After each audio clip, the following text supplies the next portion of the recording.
Right now, somewhere in your house, something is plugged in that could burn it to the ground. And the scary part, it is not the thing you'd expect. It is not faulty wiring buried in the walls. It is not some freak lightning strike. Most house fires don't start with a bang. They start quietly with something you walk past every single day and never think twice about. I've spent years around old houses, around inspections, around the aftermath of fires that started over something a $5 fix would have prevented. And the pattern is always the same. It's never the dramatic stuff. It's the boring stuff nobody checks. So today, I'm counting down the 10 things in your home most likely to start a fire all the way to the number one cause, the one that is almost certainly in your house as you watch this. Stick around for number one because nearly everyone watching has made this exact mistake. Let's get into it. Number 10, the old electric blanket. I grew up in the 90s, and I have heard a lot of bad stories about these. Heating up, scorching the sheets, catching fire while someone slept. Here's the thing. Modern blankets are way safer than the ones from decades ago, but a lot of people are still using the same blanket they've had for 15, 20 years, folded, crammed in a drawer. The internal wire's cracked, and they have no idea. If yours is frayed, if it has hot spots, if it's just plain old, retire it. Personally, wrapping myself in something with a heating element running through it has never given me peace of mind. Inspect it and replace it the second it looks tired. Number 9, your clothes dryer, specifically the lint. This one surprises people because it doesn't feel electrical, but it is one of the most common house fires in the country. Lint is basically tinder, dry, fluffy, flammable tinder, and it doesn't just collect in the little trap you clean out. It builds up inside the vent hose and in the back of the machine where you never look. A clogged vent makes the dryer run hotter and hotter until something gives. So clean the lint screen every single load and pull that vent hose off and clean it out a couple times a year.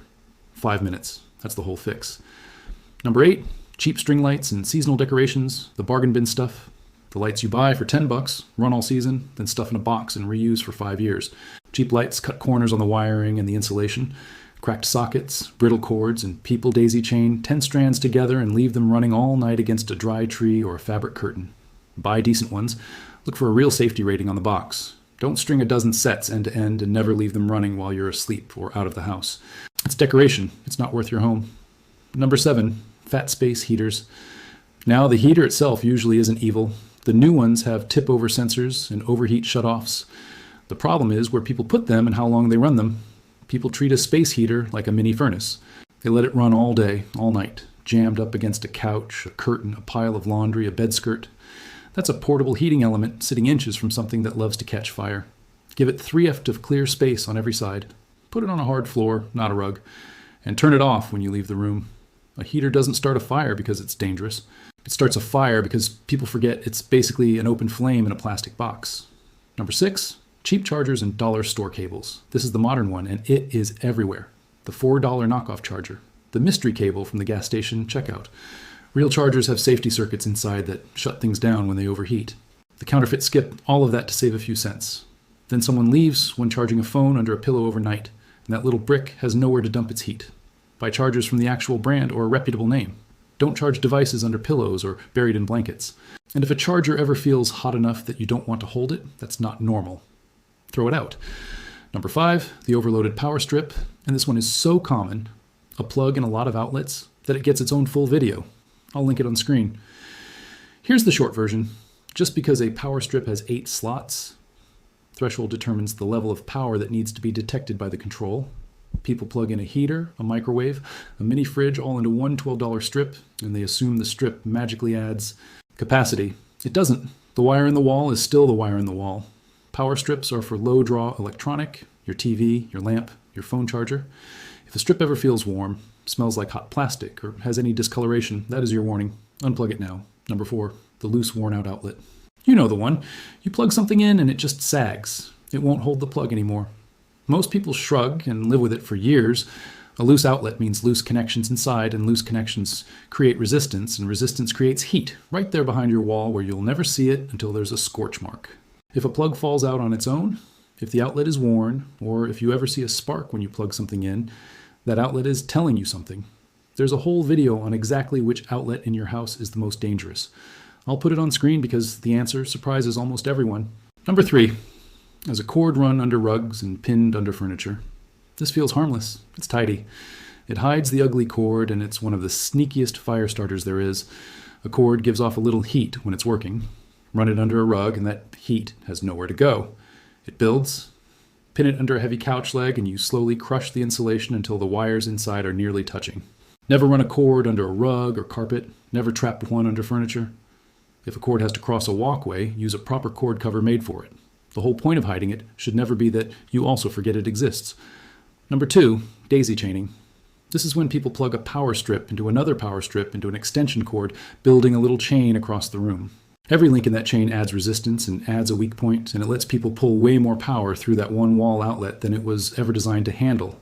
The strip might have a breaker, the cord doesn't, so the heat just keeps building somewhere in the middle of your daisy chain. One device, one cord, one outlet. If you're chaining things together to reach a spot or to get more plugs, that's not a wiring solution. That's a sign you need a real outlet put in, which brings us to number 1. Before we get to number 1, let me say this. Everything we've covered so far, people kind of know about, but number 1 is different. Number 1 is the thing almost every house in the country has running right now today that people genuinely believe is totally fine. It is not, and once you see it, you'll never look at it the same way. Number 1, by a mile, the extension cord used is permanent wiring. The forgotten cord, the temporary fix that's been there for 3 years. I love a good extension cord. It's one of the most underrated tools you can own. But here's the mistake almost everyone makes. They treat extension cords like they're permanent.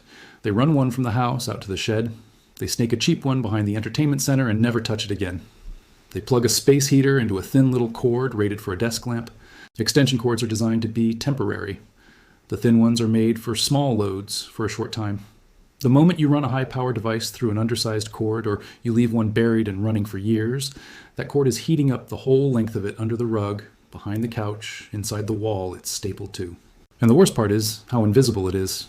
There's no alarm, no smell until there is, just a cheap cord quietly running hotter than it was ever built to run in a spot you forgot about, doing a job it was never meant to do. The fix is simple.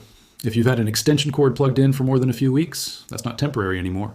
That's a wiring problem asking for a real outlet. Match the cord to the load, heavy gauge for heavy devices, and never for a heater. And walk your house tonight and find the one cord you completely forgot was there. Everyone has one. So there it is, a door chime. The 10 things quietly trying to start a fire in your home.